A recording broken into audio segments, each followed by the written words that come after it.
Hello viewers, friends and students, welcome to my YouTube channel. Students, आज मैं आपको बताने वाला हूँ फ्यूचर टेंस यानी फ्यूचर का जो फर्स्ट पार्ट यानी इंडेफिनिट टेंस है उसके बारे में आपको बताऊंगा। लेकिन उससे पहले मैं आपसे एक रिक्वेस्ट करूंगा कि अगर आपने मेरा चैनल अभी तक सब्सक्राइब नहीं किया है तो प्लीज़ सब्सक्राइब करिए, लाइक करिए और अपने फ्रेंड्स के साथ इसको शेयर भी करिए। और स्टूडेंट्स, इस टेंस को या इस वीडियो को लास्ट तक देखते रहिए। आपके इसके जो फ्यूचर टेंस के अंदर जो भी आपके डाउट्स होंगे वो सारे क्लियर हो जाएंगे। और मैं आज कोशिश यही है कि मैं आपको इसके जितने भी डाउट्स हो वो सारे क्लियर कर दूं। तो स्टूडेंट्स, आते हैं पॉइंट्स पे। आज मैं फ्यूचर इंडेफिनिट टेंस, जिसको हम अनिश्चित भविष्यकाल कहते हैं। देखिए, भविष्यकाल क्या होता है?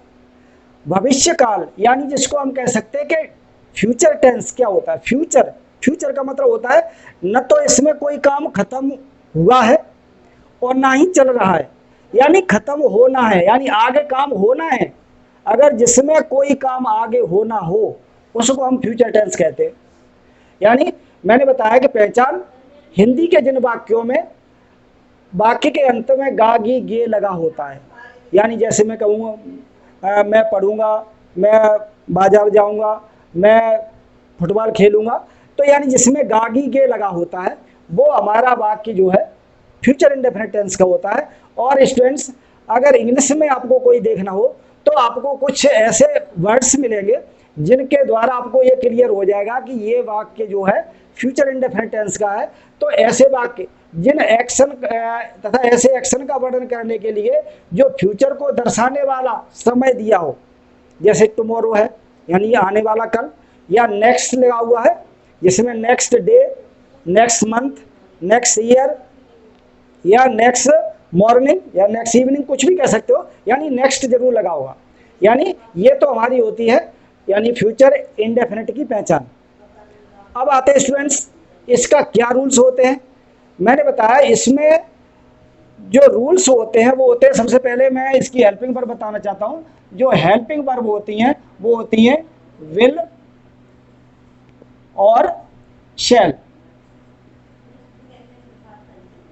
विल और शैल होती है, इसकी दो हेल्पिंग वर्ब्स होती हैं। तो स्टूडेंट्स, ये विल का प्रयोग करते हैं, कहां पे शैल का प्रयोग करते हैं?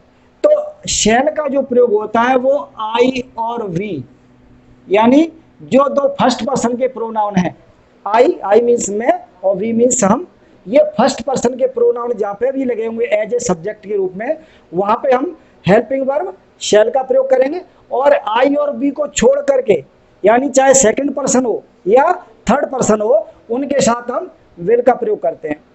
तो स्टूडेंट्स, कुछ मैं आपको इसके डाउट्स भी कुछ करना बताना चाहूंगा कि आई और बी, इनको हम फर्स्ट पर्सन कहते हैं। और फर्स्ट पर्सन होते क्या है? देखिए, फर्स्ट पर्सन वो होते हैं जो जो कोई कहता है, यानी जो कहने वाला होता है वो फर्स्ट पर्सन होता है। और जिससे हम कहते हैं यानी यह जो सुनता है उसको हम सेकंड पर्सन बोलते हैं। और जिसके बारे में कहा जाता है वो थर्ड पर्सन होते हैं।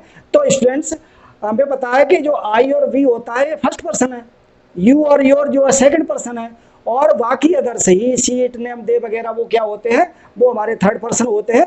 तो ये पर्सन है, यानी आई और वी के साथ हम शैल का प्रयोग करते हैं, बाकी सब के लिए हम विल का प्रयोग करते हैं। अब आते हैं स्टूडेंट्स, इसका क्या रूल्स होते हैं। अगर मैं इसका स्ट्रक्चर कहूं तो सबसे पहले हम सब्जेक्ट लगाते हैं, उसके बाद विल या शैल। देखिए, विल या शैल में से कोई एक लगेगा, उसके बाद वर्ब की फर्स्ट फॉर्म, उसके बाद ऑब्जेक्ट।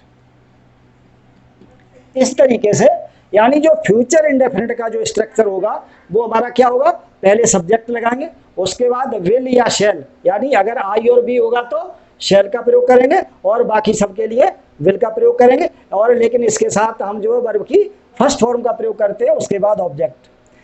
स्टूडेंट्स, आपने एक चीज और देखी होगी कि जो फ्यूचर इंडेफिनिट टेंस है इसमें क्या होता है कि एफर्मेटिव सेंटेंस में भी हेल्पिंग वर्ब दिखाई देती है, लेकिन प्रेजेंट इंडेफिनिट और पास्ट इंडेफिनिट में एफर्मेटिव सेंटेंस में हेल्पिंग वर्ब नहीं दिखाई देती है। तो स्टूडेंट्स, इसमें हम विल और शैल देख करके ही हम बता देंगे कि वही वाक्य जो है किसमें है, फ्यूचर टेंस का है। तो स्टूडेंट्स ये तो था हमारा क्या है, सब्जेक्ट पहले लगाते हैं विल और शैल, उसके बाद वर्ब की फर्स्ट फॉर्म, उसके बाद ऑब्जेक्ट लगाते हैं। और अब मैंने ये भी बताया है कि जो इसकी दो हेल्पिंग वर्ब विल और शैल होती है, शैल का प्रयोग आई और बी के साथ होता है। अब आते हैं स्टूडेंट्स, कोई सब सेंटेंस होता है उसको हम कैसे बनाते हैं, कि अगर मैं कहूं कि मैं स्कूल जाऊंगा, स्कूल जाऊंगा, यानी अगर ये सेंटेंस है, हमें ये पता है कि ये जो सेंटेंस है मैं स्कूल जाऊंगा, पीछे लास्ट में इसमें गा लगा हुआ है, इसका मतलब है कि ये वाक्य किसका है, फ्यूचर टेंस का है। जब ये वाक्य फ्यूचर टेंस का है तो मैंने इसका स्ट्रक्चर बताया हुआ है कि सबसे पहले हम क्या लगाते हैं, सब्जेक्ट, और सब्जेक्ट को मैंने बताया है ढूंढने का तरीका होता है हु का प्रयोग करते हैं, यानी कौन का प्रयोग करते हैं, यानी कौन स्कूल जाता है, तो मैं जाता हूं, तो सबसे पहले हम उसको पहले लगाएंगे, यानी सब्जेक्ट हम पहले लगाते हैं आई। उसके बाद विल या शेल में से कोई एक, यानी या तो विल लगेगी या फिर शेल लगेगी, और शेल के लिए मैंने बताया आई और बी, तो यहाँ पे आई है तो इसके साथ शेल का प्रयोग करेंगे, यानी आई शेल। और जाने की इंग्लिश होती है गो, तो आई शेल गो, कहाँ पे जाऊंगा, स्कूल, यानी टू स्कूल।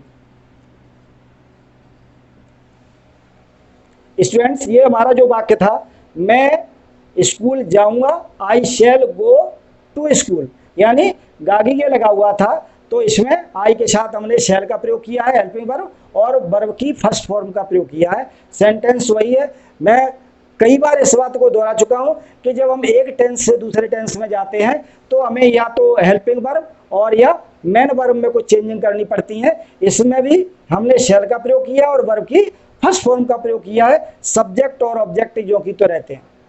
अब आते हैं स्टूडेंट्स कि अगर इस वाक्य को, अगर सॉरी एक वाक्य और ले लूं मैं, जैसे अगर मैं इसी वाक्य को ले लूं कि तुम स्कूल जाओगे,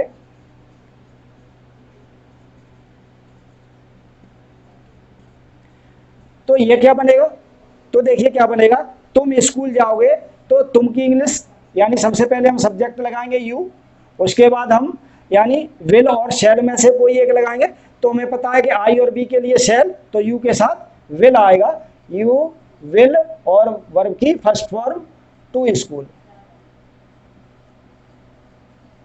इस तरीके से स्टूडेंट ये जो है तुम स्कूल जाओगे, यानी you will go to school. ध्यान रखें स्टूडेंट्स, शेल का जो प्रयोग होता है, वैसे तो शेल का प्रयोग आजकल जो मॉडर्न इंग्लिश है इसमें शेल का प्रयोग लगभग ना के बराबर होता है, लेकिन ये रूल है, तो रूल के अकॉर्डिंग हमें बताना पड़ेगा कि आई और बी जो शेल के साथ शेल का प्रयोग होता है। इसी तरीके से अगर मैं इसमें लेकर के चलूं, जैसे किसी वाक्य में अगर मैं कहूं कि वे कल स्कूल जाएंगे,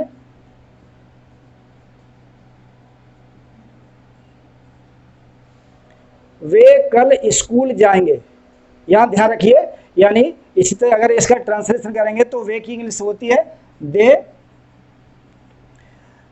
जाएंगे, इसका यानी दे के साथ हम विल का प्रयोग करेंगे, दे विल। उसके बाद वर्ब की फर्स्ट फॉर्म, दे विल गो, कहाँ जाएंगे, टू स्कूल, कब जाएंगे, कल जाएंगे। तो ध्यान रखिए, हमें पता है कि स्टूडेंट्स दो कल होते हैं, एक तो आने वाला कल होता है, एक जाने वाला कल होता है। तो जाने जो बीता हुआ कल होता है वो यस्टरडे होता है, और जो आने वाला कल होता है वो टुमारो होता है। तो ये फ्यूचर में हमेशा टुमारो का ही प्रयोग होगा, यस्टरडे का प्रयोग नहीं होगा। तो यहाँ पे हम लिखेंगे टुमारो। इस तरीके से सेंटेंस हम इसको क्लियर कर सकते हैं सेंटेंस को कि they will go to school tomorrow. अब आते हैं स्टूडेंट्स, ये वाक्य जो थे, अगर ये हमें पता है किसके थे, ये एफर्मेटिव वाक्य थे, एफर्मेटिव वाक्य थे। अगर मैं इसको इंटरोगेटिव में चेंज करूं तो देखिए, अगर मैं इंटरोगेटिव में चेंज करूं, यही वाक्य जो पहला वाक्य है इसको मैं अगर इंटरोगेटिव में चेंज करूंगा तो देखिए क्या होता है। इंटरोगेटिव का मतलब होता है प्रश्नवाचक, यानी जिसमें क्या कोई प्रश्न पूछा जाए, क्या, क्यों, कब, कहाँ, कैसे लगाया जाए। लेकिन मैं कब, कहाँ की बात बाद में करूंगा। सबसे पहले मैं क्या वाले की बात करता हूं कि अगर मैं इस वाक्य को इंटरोगेटिव बनाऊं तो क्या बन जाएगा, देखिए मैं स्कूल जाऊंगा का क्या हो जाएगा, क्या मैं स्कूल जाऊंगा, क्या मैं स्कूल जाऊंगा, क्या मैं स्कूल जाऊंगा, यानी सॉरी क्वेश्चन मार्क आएगा पीछे, क्या मैं स्कूल जाऊंगा। यानी इसमें जब मैंने बताया है कि स्टूडेंट्स अगर क्या जो है पहले लगा होता है हिंदी वाले वाक्य में, तो हम क्या की इंग्लिश व्हाट नहीं लगाते हैं।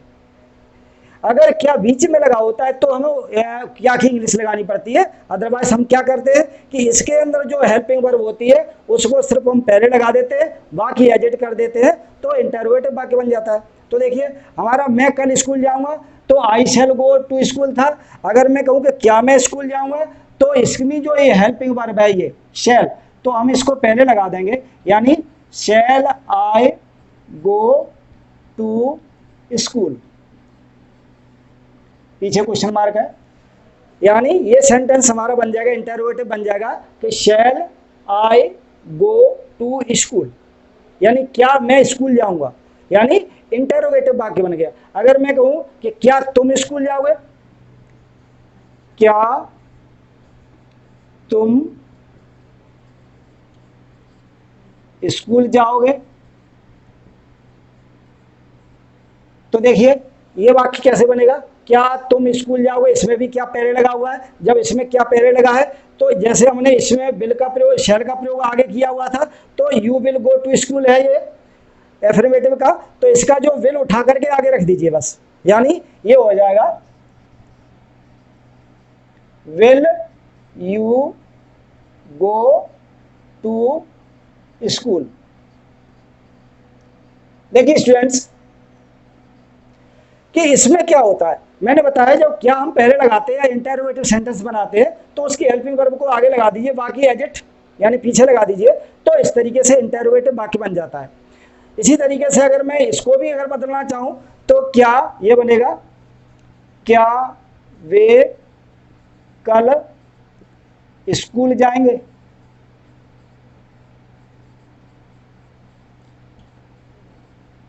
क्या अलग वाक्य है, क्या वे कल स्कूल जाएंगे, यानी इस वाक्य में भी क्या पहले लगा है, तो क्या है यानी क्या लगने से इंटरोगेटिव बनता है।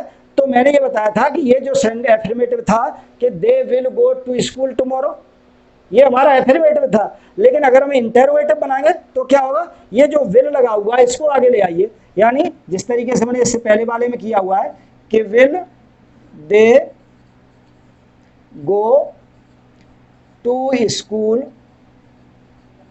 टुमारो, यानी इस तरीके से ये वाक्य हमारा इंटरोगेटिव बन गया। यानी इंटरोगेटिव बनाने का तरीका, यानी हेल्पिंग वर्ब को आगे लगा देने से इंटरोगेटिव बन जाता है, और वाक्य के लास्ट में हम क्वेश्चन मार्क जरूर लगाते हैं। ध्यान रखिए कि इंटरोगेटिव होता है वो प्रश्नवाचक होता है और प्रश्न पूछने के लिए आता है, तो प्रश्न वाले वाक्यों में हमेशा हम क्वेश्चन मार्क का प्रयोग करते हैं। तो क्वेश्चन मार्क हमने सबके पीछे लगाया हुआ है। तो स्टूडेंट्स इस तरीके से ये हमने इसको किस में चेंज किया है, इंटरोगेटिव में। अगर मैं इसको नेगेटिव में बनाना चाहूँ तो देखिए क्या करेंगे, तो देखिए इसको अगर मैं मिटा दूं,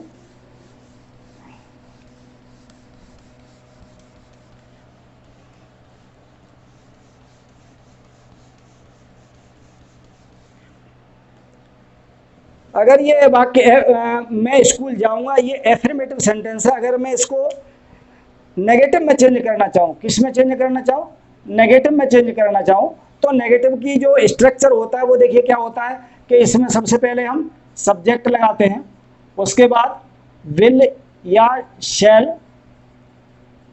दोनों में लगाएंगे, दोनों में से कोई एक लगाएंगे, उसके बाद हम नॉट, उसके बाद वर्ब की फर्स्ट फॉर्म प्लस ऑब्जेक्ट।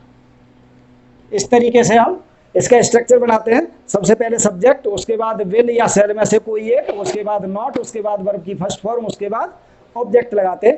तो स्टूडेंट्स अगर मैं ये कहूँ कि मैं स्कूल जाऊंगा तो ये नेगेटिव में क्या बनेगा कि मैं कहूँगा कि मैं स्कूल नहीं जाऊंगा, मैं स्कूल नहीं जाऊंगा। ध्यान रखिए इसमें जो नेगेटिव सेंटेंस होता है उसमें नहीं जरूर लगा होता है। और स्टूडेंट्स एक बात और ध्यान रखिए कि नहीं जो नहीं शब्द होता है इसके लिए दो तरीके से हम प्रयोग करते हैं। एक तो हम नॉट का प्रयोग करते हैं, एक जगह नो का प्रयोग करते हैं। ध्यान रखिए कि नॉट का प्रयोग कहाँ पे होता है और नो का प्रयोग कहाँ पे होता है। अगर नहीं का प्रयोग आपने किसी वर्ब से पहले करना है तो आपको नॉट लगाना पड़ेगा, और अगर किसी नाउन से पहले आपको नहीं लगाना है तो आपको नो का प्रयोग करना पड़ेगा, यानी टी नहीं लगेगा उसमें। ध्यान रखिए कि नॉट और नो का प्रयोग कहाँ पे करते हैं, इसका डिफरेंस क्या है। कभी कभार हम क्या करते थे, गलती से भी नो की जगह पे भी नॉट लगा देते हैं। तो स्टूडेंट्स मैंने ये नेगेटिव सेंटेंस जो लिखा है कि मैं स्कूल नहीं जाऊंगा, तो देखिए इसका स्ट्रक्चर के अकॉर्डिंग अगर हम चलते हैं तो पहले हम लिखेंगे आई, उसके बाद विल या शैल यानी शैल आएगा, आई शैल, उसके बाद हम नॉट का प्रयोग करते हैं आई शैल नॉट, उसके बाद गो वर्ब की first form to school. Negative sentence जो होता है उसमें नकारात्मक या निषेधात्मक वाक्य कहते हैं, और उसमें क्या होता है, नॉट का प्रयोग होता है। ध्यान रखिए, और नॉट की अपनी एक जगह होती है, वो क्या होती है, या तो हेल्पिंग वर्ब के बाद या मेन वर्ब से पहले। ध्यान रखिए अगर इसको हम आगे लगा देते तो नॉट अपनी जगह पे ही रहेगा, यानी अगर हम इंटरोगेटिव नेगेटिव बनाना चाहें तो शैल आगे आ जाएगा और शैल आई नॉट गो टू स्कूल, यानी नॉट अपनी जगह पे ही रहेगा। तो स्टूडेंट्स अगर मैं इसको भी ले लूं, जैसे तुम स्कूल नहीं जाओगे, अगर मैं कहूं कि तुम स्कूल नहीं जाओगे, तो देखिए क्या बनेगा, यानी जिस तरीके से तुम स्कूल नहीं जाओगे सब्जेक्ट से शुरू हो रहा है, तो इसमें भी सब्जेक्ट पहले लगाना पड़ेगा, यानी यू, उसके बाद यू के साथ हम विल का प्रयोग करते हैं, you will not go to school, यानी तुम स्कूल नहीं जाओगे, तुम स्कूल नहीं जाओगे तो you will not go to school, इस तरीके से ये सेंटेंस बनेगा। और स्टूडेंट्स इस वाक्य के लिए भी वे कल स्कूल नहीं जाएंगे, ये सेंटेंस हमारा बन जाएगा। देखिए क्या बनेगा कि वे कल स्कूल नहीं जाएंगे, ये वाक्य बनेगा। वे कल स्कूल जाएंगे का नेगेटिव क्या बनेगा कि वे कल स्कूल नहीं जाएंगे, और वे कल स्कूल नहीं जाएंगे तो इसका मतलब ये सेंटेंस को हम ट्रांसलेट करेंगे तो देखिए कैसे करेंगे, यानी दे लगाएंगे पहले हम, उसके बाद विल या सेल यानी विल लगेगा क्योंकि दे है, आई और बी होता तो हम सेल का प्रयोग करते दे विल, उसके बाद हम नॉट का प्रयोग करेंगे, दे विल नॉट, उसके बाद वर्ब की first form they will not go to school tomorrow. इस तरीके से ये सेंटेंस हमारा क्लियर होता है, यानी they will not go to school tomorrow. इसके बाद स्टूडेंट्स एक और सीक्वेंस में बताना चाहता हूं। वैसे तो जो सीक्वेंस है वो हमारे जो मॉडल्स हैं उस समय बताने की है, लेकिन क्या करना है उसको मैं थोड़ा सा अभी बता देता हूं कि आपने कभी कभार देखा होगा कि जैसे कोई सेंटेंस है, जैसे I will go to Agra tomorrow, ये सेंटेंस है I will go to Agra tomorrow. ध्यान रखिए स्टूडेंट्स इसमें आई के साथ सेल लगना चाहिए, लेकिन ऐसा नहीं है। इसमें क्या है कि आई के साथ विल लगा हुआ है, और जब आई के साथ विल लगता है तो ध्यान रखिए कि क्या यहाँ पे क्या होता है, या तो डिटर्मिनेशन हो, यानी संकल्प हो कोई, या किसी को वचन दिया जा रहा हो, या किसी को आज्ञा दी जा रही हो, तो हम उसके लिए आई के साथ विल का प्रयोग करेंगे और वी के साथ भी विल का प्रयोग करेंगे। लेकिन अगर यू लगा हुआ है या ही लगा हुआ है तो उसके साथ हम शैल का प्रयोग करेंगे, जहां पे क्या हो, पहले प्रॉमिस हो, दूसरा डिटर्मिनेशन हो, और तीसरा हो ऑर्डर, यानी ये 3 कंडीशन हो। अगर कहीं प्रोमिस का किया जा रहा हो या डिटर्मिनेशन की बताया जा रहा हो या ऑर्डर किया जा रहा हो, तो उन वाक्यों के साथ हम बिल्कुल उल्टा करते हैं। उल्टा क्या करते हैं, यानी जो आई और बी के साथ जो हम सेल का प्रयोग करते आए, आई और बी के साथ सेल का प्रयोग करते आए और बाकी सबके लिए अदर के लिए विल का प्रयोग करते हैं, लेकिन बिल्कुल ये उल्टा हो जाएगा। यानी आई और बी के साथ हम क्या करेंगे, हम विल का प्रयोग करेंगे और अदर के लिए हम शेल का प्रयोग करेंगे। इस तरीके से, यानी कब, जब किसी में कोई प्रॉमिस किया जा रहा हो या डिटर्मिनेशन यानी दृढ़ संकल्प बताया जा रहा हो कि नहीं ये काम करके ही रहूंगा मैं, या कोई ऑर्डर दिया जा रहा हो कि नहीं तुम्हें ये काम करना ही है। यानी अगर मैं ये कहूं कि अगर ये कहे कि I will go to Agra tomorrow, तो इसका मतलब ये है कि मैं कल अवश्य आगरा जाऊंगा। इट इज माई डिटर्मिनेशन, यानी it is 100% clear that I will go to Agra tomorrow, यानी मुझे कल आगरा 100% जाना है। ये बिल्कुल दृढ़ संकल्प है मेरा, तो मैं इसलिए, यानी आई के साथ विल का प्रयोग किया गया है इसमें। अगर मैं कहूं, अगर कहीं प्रॉमिस किया जाता है कि you shall get prize tomorrow, यानी you shall get a prize tomorrow, यानी तुम्हें कल मैं इनाम दूंगा, यानी तुम्हें कल इनाम दूंगा, यानी या दिया जाएगा, यानी तुम्हें कल इनाम दिया जाएगा। इसका मतलब यहां प्रॉमिस किया जा रहा है।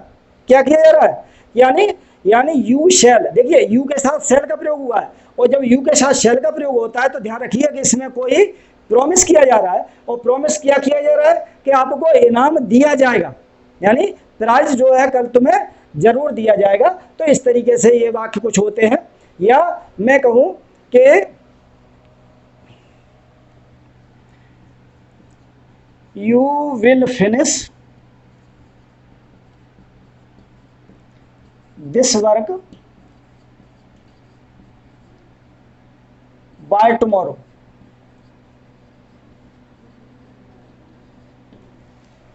यानी you will finish this work by tomorrow, यानी ध्यान रखिए कि यू के साथ विल लगा हुआ है, सॉरी विल नहीं लगेगा, यहां पे शैल लगेगा।